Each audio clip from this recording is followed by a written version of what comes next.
47% of the average dealership's qualified sales leads are mishandled. I'm going to say this again. 47% of opportunities are mishandled. This is massive. It's a great opportunity because whether even with a coach, even with our system, humans are still humans. Every now and then they might miss something. Maybe somebody was off, somebody was sick, something happened. And so what's going to be important is making sure that we are auditing and we're leaning in to, did we do what we're supposed to do here? Did this opportunity get taken care of? Did we ask the right questions? Did we give the right experience?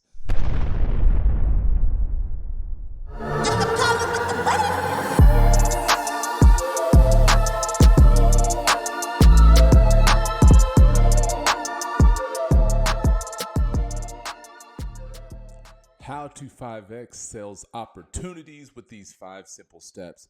Notice I said 5X to sales opportunities, not just sales, because when we increase the opportunities, we know that the sales is going to go right along with it. But we're in a season that through the first 5 months, the dealerships that are embracing those fundamentals, those things that are helping us sell cars, they're winning. The dealerships that are not consistently doing that, they're struggling. And so whichever side that you're on, if you're winning, this is going to help you keep winning at a high level. If you're struggling, please pay attention to this, because these 5 things will transform not only your business, but they'll also transform your opportunities from a consistency standpoint.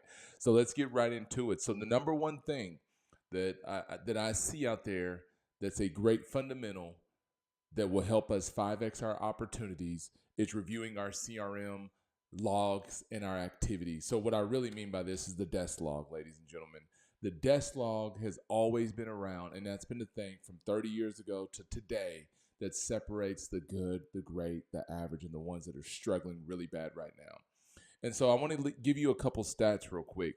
One stat for the importance of reviewing the log and making sure that you're having a saving experience meeting every day is, listen to this, 47% of the average dealership's qualified sales leads are mishandled. I'm going to say this again.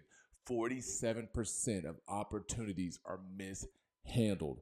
This is massive. It's a great opportunity because whether even with a coach, even with our system, humans are still humans. Every now and then they might miss something. Maybe somebody was off, somebody was sick, something happened. And so what's going to be important is making sure that we are auditing and we're leaning in to, did we do what we're supposed to do here? Did this opportunity get taken care of? Did we ask the right questions? Did we give the right experience? And it's no different than when you think about coaching basketball or coaching any sport. I just always use basketball because that's my jam. But coaching any sport, when you're growing a team and you're teaching a team, you have to spot check and review a lot. You have to do this thing called watch film. And I bet if we looked at the stats of plays that were executed the right way, the teams that don't practice often, their plays are not executed the right way. They're not doing their picks. They're not doing the plays that they're supposed to. But the teams that practice often and they review their plays and games at a high level probably don't have near as much ball drops, turnovers, or whatever that thing may be. So it's the same thing in our business. How often are you really reviewing your interactions? And the beauty of it is with the CRM, you can go right to a computer and look and actually take action in real time versus when it was offline and it was all on the outside on the floor. What could you do? You could not hear these interactions, right? But now you can. You can see the text, the emails. You can even listen to the calls. So why not embrace that? It's the easiest way to find traffic. Okay, and then I'm gonna give you the other stat. 29%, CRMs can boost sales by 29% and productivity by 34% by using the CRM and following up accurately. That right there alone should get you engaged back to going through your log. So, hey, leaders, salespeople, BDC, whatever position that you're in, review your log consistently. I don't need to tell my BDC people this is what we do all day long.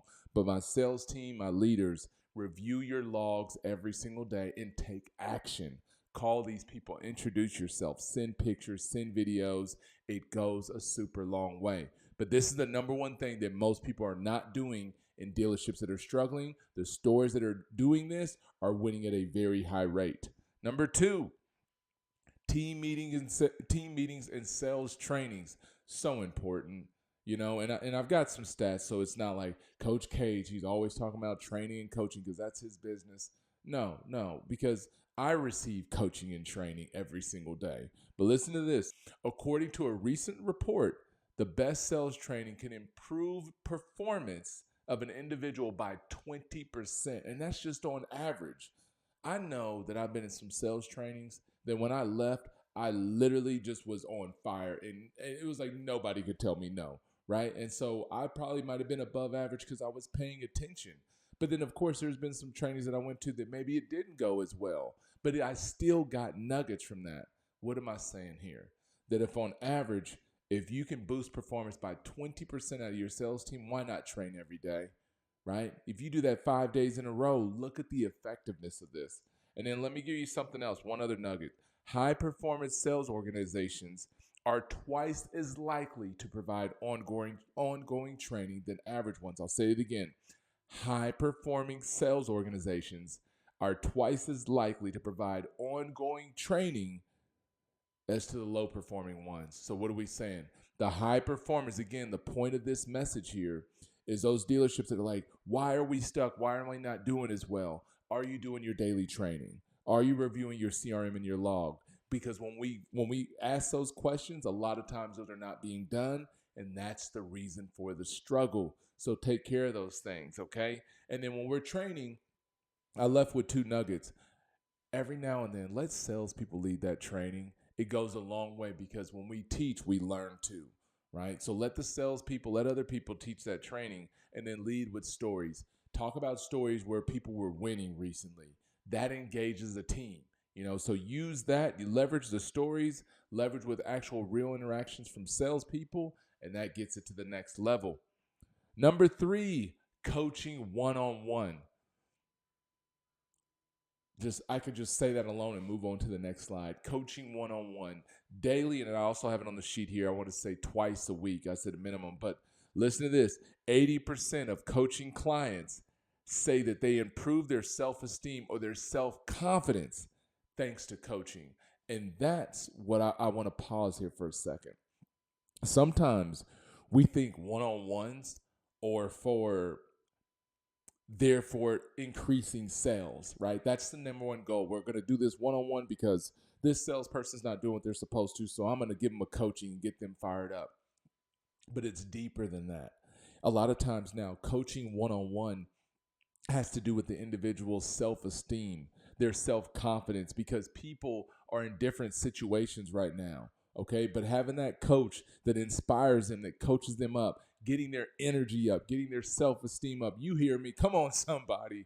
But coaches, sales managers, leaders, lean in on that one-on-one, okay? Listen to these stats. 80%, right, improvement just internally, just from having that effective one-on-one. So how do we do it? Okay, so I say twice a week for 20 minutes, or I would strongly encourage doing this every day. And then a good formula is from Ken over at the 1 Minute Manager team, but from the 1 Minute Manager, which is such a great book, for leaders. But this book, it's all about either, you're gonna get with that team member and you're gonna set 1 minute goals, and then we're gonna follow through on that. And there's either going to be a 1 minute redirect, which used to be a reprimand, but I think they changed the words a little bit, or a 1 minute praising. So think about that. We're connecting with our team. Where are you trying to go? What do you want to do? How can I help you do it? And then when we follow up, how do we do? Are we praising them, or do we need to redirect them and coach them towards the next level? I love that book, and I hope that you love it as well. If you haven't read it, get that book, but lean in on coaching one-on-one with your team. Number 4, this is all about 5Xing our opportunities in our sales, is about confirming appointments. What? We're still talking about confirming appointments in 2024? Here's what I want to say, though.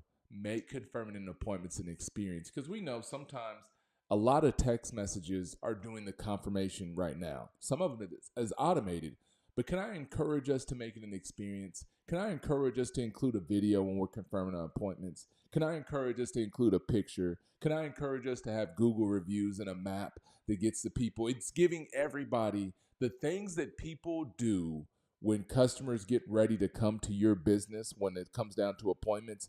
Those are the things that should be included in confirming the appointments, right? The customer should have everything right there at their fingertips, so they don't have to go to these different places to get the address, to get the number, to get the reviews. Give it to them proactively. Okay, last one, inventory. I cannot say this enough. Reviewing the inventory. You can do everything right. We can do the one-on-ones. We can review the log. We can make sure everything's tightened up. But if our inventory doesn't have pictures, prices, comments, we're not being intentional with the merchandising. I know it's 2024 and we're talking about this stuff, but it's still happening. I've had clients, I'm like, listen, we're doing the process. Everything looks good. Why have the leads dropped? I don't understand. Something seems off. And then we go online and we see half their cars are gone. There's no pictures. And without pictures, videos, photos, the customers are like, what are we doing here? Okay, there's $90 pairs of shoes. They get better pictures and videos than sometimes a $100,000 car does. Doreen, why'd you say that? I couldn't help it. Coach Cage said it. But anyways, those are the 5 things. So I'm just going to recap that one last time. Number 1, we started with our CRM, reviewing the log. The most important thing right now, is leaning in on your customers and your employees through your CRM. 2, making sure that we're doing our daily sales training and coaching, and let that be salespeople led as well. 3, coaching our teams one-on-one every single day is best. By doing this, you are going to help them more than just selling cars. Number 4, confirming the appointments. Hey, make it an experience. Number 5, we just went through it, inventory. Make sure both online, in-store, they both look great. Thank you all so much. 5X your business, 5X your opportunity.